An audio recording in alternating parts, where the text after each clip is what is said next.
मिठी नदीच्या पात्रात आतापर्यंत फक्त 75% गाळ बाहेर काढण्यात आलाय।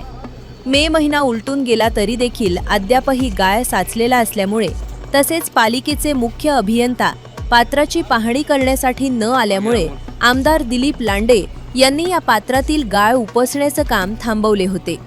त्यानंतर 3 ते 4 तासांनी अभियंता त्या ठिकाणी पोहोचले।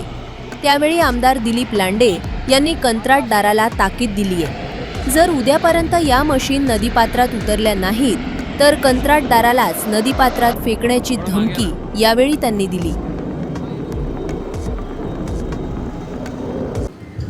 सुमारे 3-3.5 तासानंतर आता पुन्हा मिठी नदीच्या कामाला तुम्ही सुरुवात करायला सांगितलेले आहे।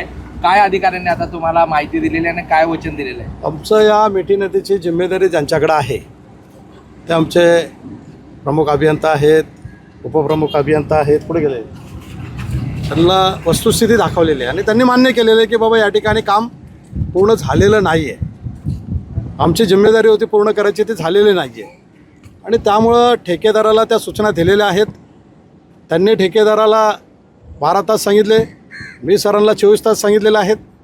24 तासामध्ये या ठिकाणी जी यंत्रणा पाहिजे, जेवढी गरजेची आहे तेवढी यंत्रसामुग्री लावायची जिम्मेदारी त्यांची आहे आणि ते जर लागली नाही तर शिवसेनेचा कायदा आहे, तो शिवसेनेच्या कायद्याप्रमाणे ज्याने महानगरपालिकेच्या माध्यमातून जिम्मेदारी घेतलेली त्या ठेकेदाराला जर पावसाळ्यामध्ये माझ्या लोकांच्या घरात घाण पाणी जाणार असेल, तेच मिठी नदीचं घाण पाणी, तोच गाळ त्या ठेकेदाराच्या तोंडात थोबड्यात कोंबायची जिम्मेदारी माझी आहे। मी शिवसैनिक म्हणून ते काम करणार।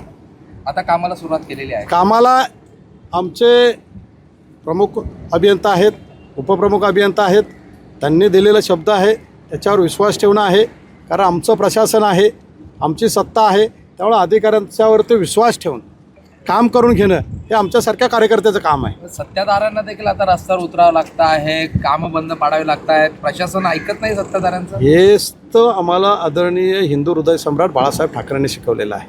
आपण सत्तेत असलो तरी पहिलं आपण शिवसैनिक आहोत आणि शिवसैनिकाची जिम्मेदारी आहे लोकांनी ठेवलेला विश्वास, लोकांना दिलेला शब्द हा पूर्ण करणे आहे आणि म्हणूनच प्रशासनाला बरोबर घेऊन, प्रशासनाला त्यांची जिम्मेदारी दाखवून हे काम पूर्ण करून घ्यायचं काम सुरू झालेलं आहे। तानसा तलाव असेल, हे तलाव भरल्यानंतर, ओव्हरफ्लो झाल्यानंतर ज्यावेळी पाणी सोडलं जातं त्याच वेळे भरती असेल आणि समुद्रात पाणी घ्यायचं बंद झालं असेल त्यावेळी आमच्या क्रांतीनगरमध्ये लोकांच्या घरात पाणी जात असतं। ही नैसर्गिक, त्या नैसर्गिकच्या विरोधात कोण जाऊ शकत नाही। प्रशासनाची जिम्मेदारी असं बोलून बोलून नुसतं चालणार नाही आहे। नैसर्गिक परिस्थिती काय आहे त्याचा पण अभ्यास केला पाहिजे, ते आपल्याला मान्य केलं पाहिजे। पण साफसफाई माझी जिम्मेदारी एवढंच आहे की प्रशासनाला विश्वासात घेऊन त्यांची जिम्मेदारी त्यांच्याकडून पूर्ण करून घेऊन लोकांना त्रास होणार नाही आहे, मिठी नदीचा गाळ साफ झाला पाहिजे आणि माझ्या क्रांतीनगर असेल, जरीमरी असेल, या विभागातील लोकांच्या घरात पाणी जाणार नाही याची व्यवस्था करणं।